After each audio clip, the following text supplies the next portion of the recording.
Hello friends, तो कैसे हैं आप सब। आज नए चैप्टर से स्टार्ट करते हैं। ओके, रेगुलेशन ऑफ डाइजेशन से स्टार्ट करते हैं। ठीक है। इसके पहले वाले सारे वीडियो में डाइजेशन चैप्टर हमने पढ़ाया था, उसमें इंपॉर्टेंट पॉइंट्स बताया था और आपसे कमेंट में पूछा भी था कि आप जो भी पढ़ना चाहते हो बता दो। खैर कोई बात नहीं, व्यू ही इतना नहीं होता है, कोई बात नहीं। रेगुलेशन ऑफ डाइजेशन पढ़ते हैं। Regulation of hunger. ठीक है, पहले देखते हैं हंगर का रेगुलेशन कैसे होता है। जो हमें भूख लगता है उसका रेगुलेशन कैसे होता है, वो कैसे रेगुलेट होता है कि हमें भूख लगा है और कैसे पता चलता है कि अब भूख खत्म हो गया। ठीक है, तो देखते हैं। There are 2 hypothalamic nuclei which are involved in the hypothalamic nuclei, यानी कि हाइपोथैलेमस में न्यूक्लियाई होता है। हाइपोथैलेमस कहाँ होता है, तो ब्रेन में होता है। ब्रेन की नीचे वाले पार्ट में बेस में होता है हाइपोथैलेमस। ठीक है, और इसका बहुत ही वाइटल रोल होता है, प्ले करता है टेम्परेचर को रेगुलेट करने में और एपेटाइट को रेगुलेट करने में। एपेटाइट यानी कि भूख को रेगुलेट करने में। ठीक है, वो उसके लिए न्यूक्लियाई होता ही है, टेम्परेचर को रेगुलेट करने में, भूख को रेगुलेट करने के लिए, एंड हार्मोन्स को रेगुलेट करता है। ठीक है, रिलीज करता है। पिट्यूटरी ग्लैंड्स जो होता है उस पिट्यूटरी ग्लैंड से हार्मोन्स का रिलीज कराता है। ठीक है, hypothalamus.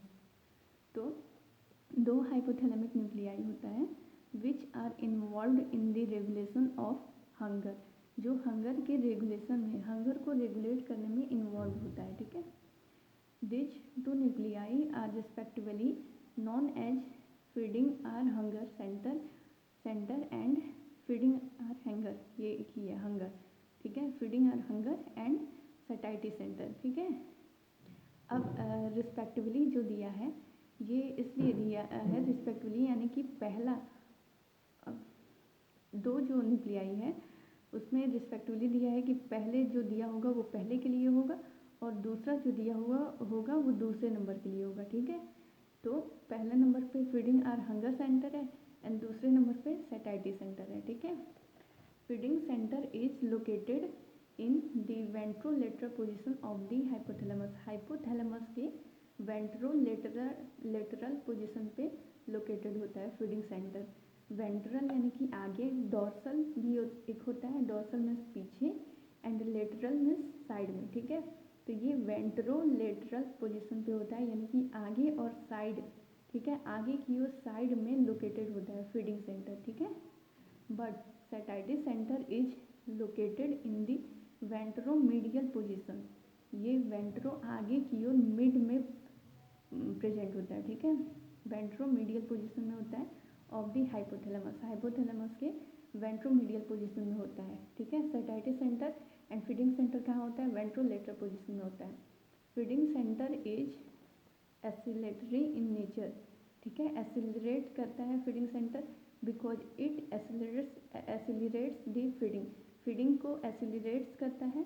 But satisfy centre is inhibitory in nature में इनहिबिटरी होता है सैटिस्फाई सेंटर, क्योंकि ये इनहिबिट करता है फीडिंग को। ठीक है, फीडिंग सेंटर जो है वो एसिलरेट्स करता है फीडिंग को कि अब भूख लगा है, अब खाना चाहिए। उसके बाद जब पेट भर जाता है तब सैटिस्फाई सेंटर स्टिमुलेट हो जाता है और ये इनहिबिट करता है फीडिंग को।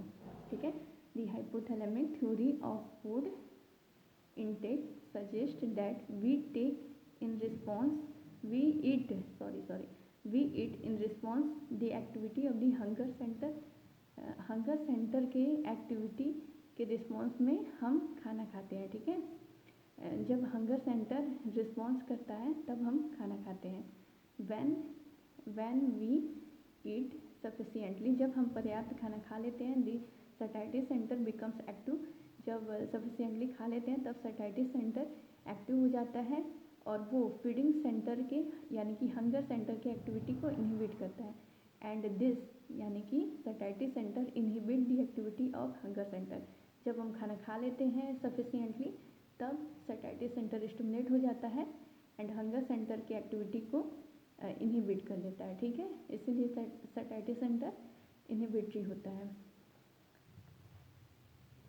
आगे देखते हैं, resulting into the stoppage of eating, जिसकी वजह से ईटिंग का स्टॉपेज हो जाता है।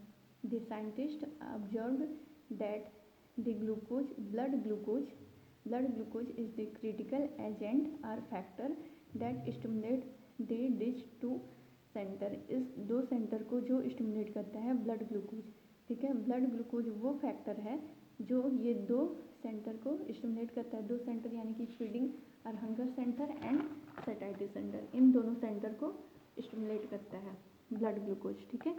If the blood glucose reaching to the brain contain higher glucose level, अगर ब्लड जो है जो उसके पास पहुंचता है ब्रेन के पास और उस ब्लड में हायर ग्लूकोज लेवल होगा, तब then this influences the satisfactory center and satisfactory center issue the impulses do not eat.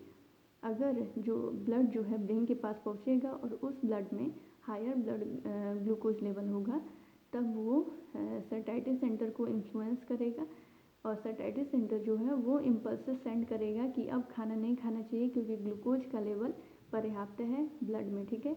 Glucose का लेवल अच्छा खासा है, सफिशिएंटली है, तो अब खाना नहीं खाना चाहिए। सैटिस्फैक्टरी सेंटर ऐसा इम्पल्सेस सेंड करेगा, ठीक है। और अगर ब्लड जो है ब्रेन के पास पहुंचेगा, उस ब्लड में ग्लूकोज का लेवल बहुत ही कम होगा, ठीक है, सफिशिएंट नहीं होगा, जितना होना चाहिए उतना नहीं होगा, तब जो है हंगर सेंटर स्टिमुलेट हो जाएगा, तब फीडिंग सेंटर स्टिमुलेट हो जाएगा कि अब खाना खाना चाहिए, अब भूख लग गया है, अब हमें खाना खाना चाहिए, ठीक है। वो इम्पल्सेस सेंड करेगा कि प्लीज़ ईट द फूड, खाना खाना चाहिए, ठीक है। जब ब्लड ग्लूकोज लेवल कम रहेगा तब, जब ज़्यादा रहेगा तब सैटिस्फैक्टरी सेंटर स्टिमुलेट हो जाएगा, ठीक है, और इम्पल्सेस सेंड करेगा डू नॉट ईट, अब हो चुका है, अब खाना ना खाइए, ठीक है।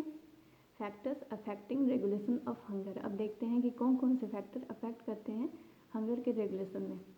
तो पहला है हाई ब्लड ग्लूकोज लेवल। ये तो बताया ही है कि जब हाई ब्लड ग्लूकोज लेवल होता है तो वो स्टिमुलेट करता है सैटिस्फैक्टरी सेंटर को कि अब खाना नहीं खाना चाहिए, ब्लड ग्लूकोज लेवल बहुत ही ज़्यादा है तो खाना को रोक दिया जाए, ठीक है। On other hand low blood glucose level start the feeding, और लो ब्लड ग्लूकोज लेवल होता है तो वो फीडिंग को स्टार्ट कर देता है, ठीक है, start the feeding. This observation is called glucostatic theory of hunger regulation, और इस ऑब्जर्वेशन को glucostatic theory of hunger regulation का ग्लूकोस्टैटिक थ्योरी कहा जाता है, ठीक है, जिसमें ग्लूकोज इन्वॉल्व होता है, ब्लड ग्लूकोज इन्वॉल्व होता है। दूसरा है low temperature stimulate food intake and high temperature decrease the food intake.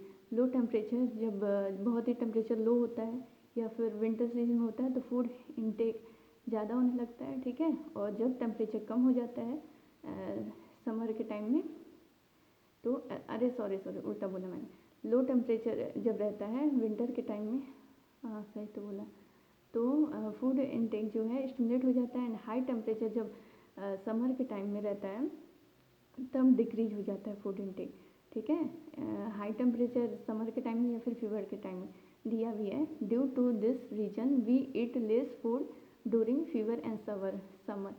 Fever and summer के टाइम जब टेम्परेचर हाई होता है तब हम कम खाना खाते हैं, एंड लो टेम्परेचर जब रहता है तो फूड इनटेक स्टिमुलेट हो जाता है, ठीक है। थर्ड वन है increased free fatty acid level in blood में जब फ्री फैटी एसिड लेवल बढ़ जाता है, डिप्रेस्ड दी फीडिंग सेंटर, तब फीडिंग सेंटर जो है डिप्रेस्ड हो जाता है, कम हो जाता है, ठीक है, तब भूख कम लगती है, ठीक है। फोर्थ वन है blood amino acid is also an important factor to regulate the hunger center. Blood amino acid भी हंगर सेंटर को रेगुलेट करने में इम्पॉर्टेंट फैक्टर होता है। ब्लड का amino acid, high level of amino acid depress hunger center. जब amino acid ज़्यादा होगा तो हंगर सेंटर डिप्रेस हो जाएगा, और जब कम होगा तब स्टिमुलेट हो जाएगा। जब अमीनो एसिड ज़्यादा होगा तो भूख नहीं लगेगा, जब कम रहेगा तब भूख लगेगा, ठीक है। several other factors may also participate in food intake, for example type of food, किस तरह का फूड है ये भी डिपेंड करता है, ठीक है। फूड बहुत अच्छे तरह का होता है तो बहुत ज़्यादा ही भूख लग जाता है। एंड हैबिट ऑफ इंडिविजुअल का हैबिट क्या है, ठीक है। अगर बहुत ही गंदे जगहों पे रहो, कूड़े कबाड़ वाले जगह पर रहो, तो कितना भी अच्छा फूड हो या ख़राब फूड हो तो जल्दी खाने का मन नहीं करता, ठीक है, तो वो फीडिंग सेंटर को डिप्रेस करता है, ठीक है, कहीं ना कहीं डिप्रेस करता है, हैबिट पे भी डिपेंड करता है, ठीक है। तो ये सब फैक्टर है जो डिपेंड करता है। Blood glucose level, temperature depend होता है, free fatty acid and blood amino acid, ठीक है। तो